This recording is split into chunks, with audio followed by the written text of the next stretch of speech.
एकदम बारीक असतात ते लोक, त्यांना टीबी व्हायची शक्यता जास्त असते. तर अशा लोकांनी एक वर्षात एकदा तरी चेस्ट एक्सरे काढून बघायचं की बाबा आपल्याला खोकला झालाय तर काही पॅच आहे का, टीबीचा पॅच आहे. कारण एकदम पुढच्या MDR म्हणजे ड्रग रेझिस्टंट जे आम्ही बेसिक ड्रग्स देतो त्या रेझिस्टंट ड्रग होऊपर्यंत थांबायचं नाही. लगेच तुम्हाला खोकला वगैरे काही आलं तर येऊन फक्त एक एक्सरे सांगायचा डॉक्टरांना.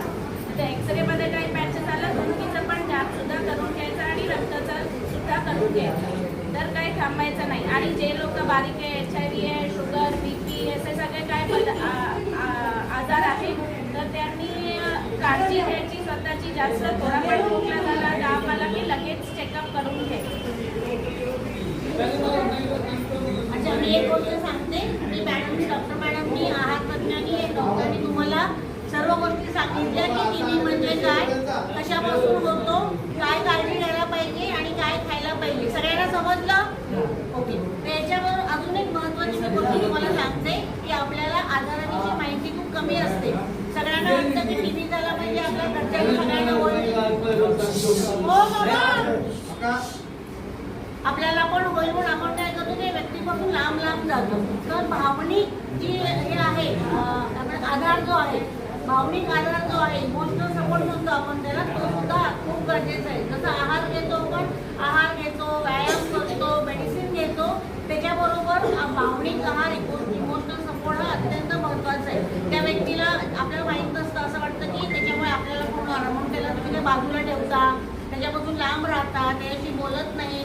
किंवा गावी खेडोपाड्यामध्ये तुम्ही बघता की त्यांना वेगळ्या ठिकाणीच राहायला दिलेलं असतं. तर असं न करता त्यांच्याबरोबर तुम्ही हा पण स्वतःची काळजी घ्या, मास्क वापरा, हात स्वच्छ धुवा, काही व्यक्तीला मास्क वापरायला सांगा, जेणेकरून तुम्हाला आणि त्या व्यक्तीला एकत्र पण राहता येईल आणि आजारापासून सुटका पण होईल.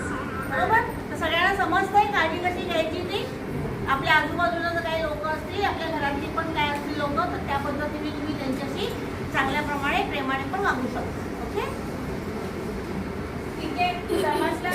आता बाकीच्या घरच्या आजूबाजूला जाऊन समजवायचं, फक्त तुमच्याकडे नाही ठेवायचे. जे तुम्ही समजलंय मैत्रिणीला, बाजूवाल्याला, सगळ्यांना सांगायचं की असं असं लक्षण येतात, असं असं करायचं. म्हणून अवेअरनेस करायचं आहे, सगळ्यांना जागरूकता झाली पाहिजे. म्हणजे एका व्यक्तीला 4 लोकांना सांगितलं, ती व्यक्ती अजून 4 लोकांना सांगेल, ती व्यक्ती अजून 4 लोकांना सांगेल. बरोबर की नाही? अशा प्रकारे कसं होतं, हा जागरूकता कार्यक्रम चांगल्या प्रकारे आपण नियोजन करून त्याचा इम्प्लिमेंट करू शकतो. ठीक आहे, समजलं सगळ्यांना? जरा बोला. कोणाला काही डाऊट आहे का? कोणाला काही विचारायचं आहे? काय विचारायचं असेल तर विचारू शकता. घर पे किसी को टीबी हो गया तो ऐसा नहीं है कि बाकी सबको भी हो जाएगा. अपना आहार अच्छा रखो और उसको साथ जैसा रखो. ठीक आहे, ते लांब ठेवायचं, टच नाही करायचं, पडतन सेपरेट ठेवायचं. तसं काय त्याला बेलबकरीसारखं बाहेर नाही काढायचं. त्याच्याने पण त्याची तब्येत जास्त खराब होणार आहे. जर तुम्ही त्याला भावनिक आधार दिला तर तो त्यातून लवकर बाहेर पडणार.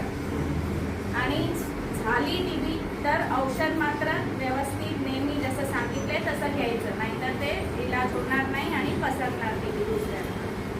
ठीक है. और जैसे कोरोना में सब लोग ने किया था ना, सगळ्यांना आता माहितीच आहे कोरोनामध्ये सेम टीबी पण तशीच फैलते, खोकले से फैलते. तो किसी ने थूकी इधर उधर नहीं, जिधर भी देखो जाके थूक नहीं फेंकने का जिधर रास्ते में मिला, क्योंकि वो सूखे हुए थूक से भी फैलता है टीबी. तो थोड़ा पूरा मेडिसिन पूरा लेना है, 9 महीने का, 6 महीने का, जैसे भी डॉक्टर बोलते हैं पूरा. अगर टीबी का ट्रीटमेंट चालू किया तो अपने को 1 महीने में, 2 महीने बहुत अच्छा लगता है, ऐसा लगता है कि अपने